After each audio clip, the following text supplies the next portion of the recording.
And that was a defrost of a 2020 Root Achiever. It is a 2.5 ton, I think. Trying to get heat mode.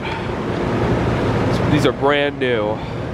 This exact unit replaced a Bryant Cool Cube, if I remember correctly, from the 80s. It's unfortunate, but I was able to get it. But we hope we got the new one, so that's something.